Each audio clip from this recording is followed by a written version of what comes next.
नमस्कार बच्चों, आप सबका स्वागत है आपके अपने यूट्यूब चैनल साइकोलॉजी वाले गुरुजी में।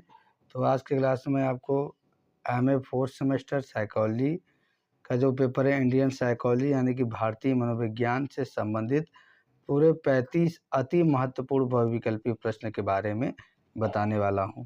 इसलिए वीडियो को आप लास्ट तक वॉच जरूर कीजिएगा। चैनल पर नए हो तो चैनल को सब्सक्राइब करके जरूर जाइएगा, क्योंकि इस चैनल पर साइकोलॉजी से रिलेटेड इसी प्रकार के मैं वीडियो लाता रहता हूं। तो चलिए बिना किसी देरी के मैं आपको 35 मोस्ट इम्पॉर्टेंट एमसीक्यू बताने वाला हूं।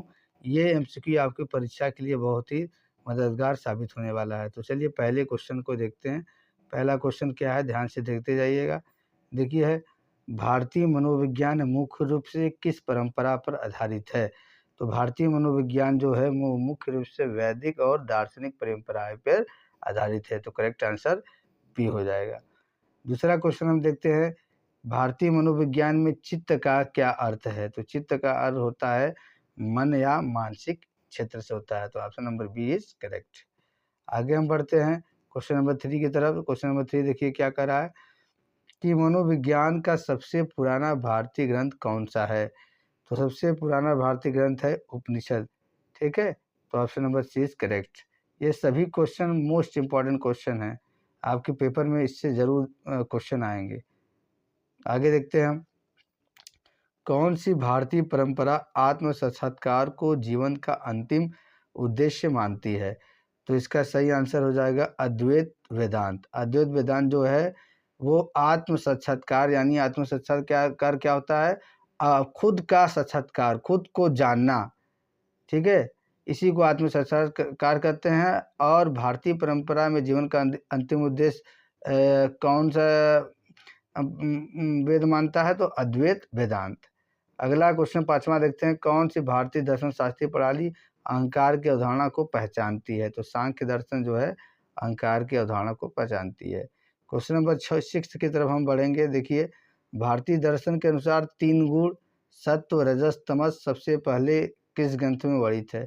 तो सांख्य दर्शन में ये जो 3 गुण बताया गया है, जो सत्व रजस तमस है, ये सांख्य दर्शन में सबसे पहले इसका वर्णन हमको मिलता है। तो देखिए इसमें 2 क्वेश्चन पूछेगा बनता है। सबसे पहला क्या बना कि भारतीय दर्शन के अनुसार कितने गुण होते हैं व्यक्ति के? तो 3 प्रकार के, सत्व रजस तमस। मान लीजिए ऑप्शन में ये पूछ दिया कि कौन कौन से होते हैं, तो ये भी आप सत्व रजस और तमस। ठीक है, और सबसे पहले इसका वर्णन कहाँ मिलता है? तो सांख्य दर्शन में। आगे हम चलते हैं 7वां क्वेश्चन की तरफ। देखिए, कौन सी भारतीय परंपरा कर्म सिद्धांत को सबसे महत्वपूर्ण मानती है? तो वेदांत दर्शन है, ये कर्म के सिद्धांत को सबसे अधिक महत्वपूर्ण मानती है। 8वां क्वेश्चन है, भारतीय मनोविज्ञान में मनसा वाचा कर्मणा का क्या अर्थ है? तो मनसा वाचा कर्मणा का अर्थ ये है कि विचारों, शब्दों और कार्यों में समरसता, इसी को मनसा वाचा कर्मणा गया है। मनसा मतलब क्या है? मानसिक पहलू से है, मतलब आपके विचार से है। वाचा मतलब है जो वचन आप बोलते हैं यानी कि शब्द है। कर्मणा मतलब कि जो आप कार्य करते हैं, इन सभी तीनों में समानता या समरसता होती है, तो इसी को मनसा वाचा कर्मणा हम बोलते हैं। 9वां क्वेश्चन है, भारतीय मनोविज्ञान में माया का क्या अर्थ है? तो माया का ये अर्थ है कि भौतिक संसार का भ्रम।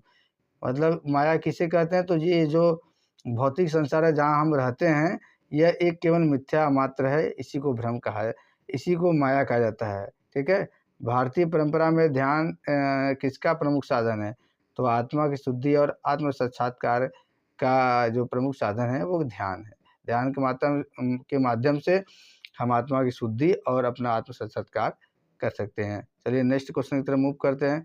क्वेश्चन नंबर 11, भारतीय मनोविज्ञान में अहंकार किसका प्रतीक है? तो अहंकार आत्म परिचय यानी कि ईगो का प्रतीक है। 12वां है, भारतीय मनोविज्ञान के अनुसार चित्त के कितने स्तर होते हैं? तो चित्त के 4 स्तर भारतीय मनोविज्ञान के अनुसार बताया गया। कौन कौन से हैं? मन, बुद्धि, चित्त और अहंकार। इसमें भी 2 क्वेश्चन बन रहा है, आप क्वेश्चन को समझिए। जैसे ये पूछे कि भारतीय मनोविज्ञान के अनुसार चित्त के कितने स्तर होते हैं या कितने प्रकार होते हैं, तो 4 प्रकार होते हैं। यदि पूछे कौन कौन से है, उसमें 4 ऑप्शन ऐसे ही दे दे, तो आप याद रखिएगा मन, बुद्धि, चित्त और अहंकार। नेक्स्ट क्वेश्चन की तरफ मूव करते हैं। क्वेश्चन नंबर 13 आपके सामने, भारतीय दर्शन में आध्यात्मिक बुद्धि को किस नाम से जाना जाता है? तो आध्यात्मिक बुद्धि को हम प्रज्ञा के नाम से भारतीय दर्शन में जानते हैं। 14वां है, चित्त वृत्ति निरोध किस ग्रंथ का मुख्य सूत्र है? ये पातंजलि योग सूत्र का ये मुख्य सूत्र है, चित्त वृत्ति निरोधः। चित्त की वृत्तियों का निरोध करना ही क्या है? योग कहलाता है। ठीक है। 15वां है, भारतीय परंपरा में बुद्धि क्या दर्शाती है? तो भारतीय परंपरा में बुद्धि दर्शाती है निर्णय और विवेक शक्ति का ये द्योतक होती है, इसी को दर्शाती है। 16 क्वेश्चन की तरफ मूव करते हैं। 16वां क्वेश्चन कह रहा भारतीय दर्शन में आत्मा को किससे जोड़ा जाता है? तो भारतीय दर्शन में आत्मा को शुद्ध चेतना से जोड़ा जाता है। 17वां क्वेश्चन है, भारतीय मनोविज्ञान में मनोनिग्रह किसके लिए आवश्यक है? तो मनोनिग्रह मानसिक स्थिरता और आत्म साक्षात्कार के लिए परम आवश्यक है। आगे बढ़ते हैं, 18वां क्वेश्चन देख लेते हैं। ये कह रहा है बौद्ध मनोविज्ञान में दुख किसका परिणाम है? तो तृष्णा या इच्छा के परिणाम क्या होता है? दुख होता है। ठीक है। अगर आप किसी चीज़ की तृष्णा करेंगे, इच्छा करेंगे, तो उसके परिणाम स्वरूप आपको दुख की प्राप्ति होगी। 19वां क्वेश्चन कह रहा है भगवद गीता के अनुसार सत्व गुण से प्रभावित व्यक्ति की विशेषता क्या होती है? तो शांति इनके अंदर पाया जाता है, ज्ञान होता है और संतोष। वो व्यक्ति क्या है? सत्वगुण से प्रभावित माने जाते हैं। नेक्स्ट क्वेश्चन 20वें क्वेश्चन की तरफ हम मूव करते हैं। योग में प्रत्याहार का क्या अर्थ होता है? तो प्रत्याहार का मतलब होता है इंद्रियों का नियंत्रण। मनुष्य के अंदर 5 प्रकार की इंद्रियां पाई जाती है, आँख, कान, नाक, जीवा, त्वचा। इन्हीं को जब हम नियंत्रण करते हैं तो उसी को हम प्रत्याहार योग में बोलते हैं।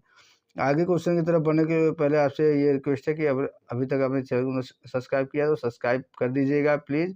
इससे हमको भी हेल्प मिलेगी और आपको भी मदद मिलेगा आगे। तो चैनल को हमने अभी तक सब्सक्राइब नहीं किया तो प्लीज़ सब्सक्राइब कर दीजिएगा। चलिए आगे 21वां क्वेश्चन की तरफ बढ़ते हैं। 21वां क्वेश्चन है भारतीय मनोविज्ञान में रास का सिद्धांत किससे संबंधित है? ये भावनाएं से यानी कि इमोशन से संबंधित है। अगला क्वेश्चन है भारतीय परंपरा में सात्विक व्यक्ति का स्वभाव कैसा होता है? तो सात्विक व्यक्ति का स्वभाव शांत, ज्ञानी और दयालुशील का होता है। क्वेश्चन नंबर 23 देखते हैं। 23 कह रहा है भारतीय मनोविज्ञान में भक्ति योग का प्रमुख आधार क्या है? तो ईश्वर के प्रति पूर्ण समर्पण यही क्या है? भक्ति योग का प्रमुख आधार है। 24वां क्वेश्चन है भारतीय मनोविज्ञान में ज्ञान का प्रमुख उद्देश्य क्या है? तो ज्ञान का यही प्रमुख उद्देश्य है आत्मज्ञान और मानसिक स्थिरता को प्राप्त करना।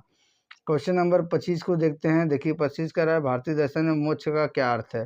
तो भारतीय दर्शन में मोक्ष का अर्थ है जन्म मरण के चक्र से मुक्ति, इसी को हम मोक्ष बोलते हैं भारतीय दर्शन के अनुसार। क्वेश्चन नंबर 26 कह रहा है कि भारतीय चिकित्सा प्रणाली मानसिक स्वास्थ्य का मुख्य सिद्धांत कौन सा है? तो भारतीय चिकित्सा प्रणाली मानसिक स्वास्थ्य का मुख्य सिद्धांत जो है वो त्रिदोष सिद्धांत है। वात, पित्त, कफ। ये 3 तरह के जो है पित्त जो दोष होते हैं हमारे शरीर में पाए जाते हैं, वात और पित्त, कफ। इसको त्रिदोष कहा जाता है।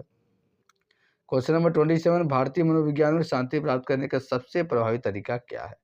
ध्यान करिए और योग करिए यदि आपको शांति चाहिए। सभी बच्चों के लिए भी जो है परम आवश्यक है। यदि आप जो है अपने अंदर चंचलता को समाप्त करना चाहते हैं, आप चाहते हैं स्टडी में बेहतर हो, आप चाहते हैं आपका मेमोरी तेज हो, तो आप जो है ध्यान और योग करेंगे। इसके माध्यम से आप देखेंगे आप एकदम बदल से जाएंगे। ठीक है, अप्लाई करके देखिए, आपको रिजल्ट अपने आप दिखना शुरू हो जाएगा। अहिंसा की अवधारणा किस भारतीय मनोवैज्ञानिक ने सबसे अधिक प्रचारित की? तो ये भारतीय मनोवैज्ञानिक महात्मा गांधी हैं, जिनको हम राष्ट्रपिता के नाम से जानते हैं। 29 क्वेश्चन जो देखिएगा, भारतीय परंपरा में चिंता किसका परिणाम मान जाती है? तो चिंता जो अनियंत्रित जब इच्छाएं होती हैं और असंतोष होता है। ठीक है, क्या होती है? जब अनियंत्रित इच्छाएं और संतोष होता है तो चिंता का परिणाम। 30वां क्वेश्चन मन शांति का सर्वोत्तम साधन क्या है? ध्यान और भक्ति करिए और मानसिक शांति प्राप्त हो जाएगा। 31 क्वेश्चन देखते हैं। भारतीय मनोविज्ञान का मुख्य उद्देश्य क्या है? तो इसका मुख्य उद्देश्य है आत्म साक्षात्कार और मानसिक शांति। 32 क्वेश्चन की तरफ बढ़ते हैं हम। भारतीय मनोविज्ञान में कर्मयोग का क्या अर्थ होता है? कर्मयोग का मतलब होता है निष्काम सेवा, सेल्फलेस एक्शन। ठीक है, बिना मतलब कोई भी कार्य करें तो फल की इच्छा आप न करें। बिना फल की इच्छा के जब आप काम करेंगे तो उसको निष्काम सेवा बोला जाता है। 33 क्वेश्चन है कौन सी भारतीय तकनीकी आधुनिक मानसिक स्वास्थ्य में सहायक है? तो ध्यान, प्राणायाम और योग। ये क्या है? मानसिक स्वास्थ्य में सहायक है। 34 क्वेश्चन है भारतीय परंपरा में निद्रा किस मानसिक प्रक्रिया से जुड़ी है? तो निद्रा तमोगुण जिसमें ज़्यादा पाया जाता है वो निद्रा उसको अधिक आती है। और आज के सीरीज का लास्ट क्वेश्चन ये आपके स्क्रीन पे रहा 35। भारतीय मनोविज्ञान के अनुसार आत्मज्ञान प्राप्त करने के लिए सबसे महत्वपूर्ण साधन कौन सा है? तो यदि आपको आत्मज्ञान प्राप्त करना है तो सबसे महत्वपूर्ण साधन है ध्यान करिए और स्वाध्याय करिए। तो इस तरह से आपने आज के क्लास में 35 मोस्ट इम्पॉर्टेंट एमसीक्यू किससे संबंधित देखा, भारतीय मनोविज्ञान से संबंधित देखा है, जो आपके पेपर के लिए निश्चित ही मददगार साबित होने वाले हैं। वीडियो को लास्ट तक देखने के लिए आप सभी का धन्यवाद।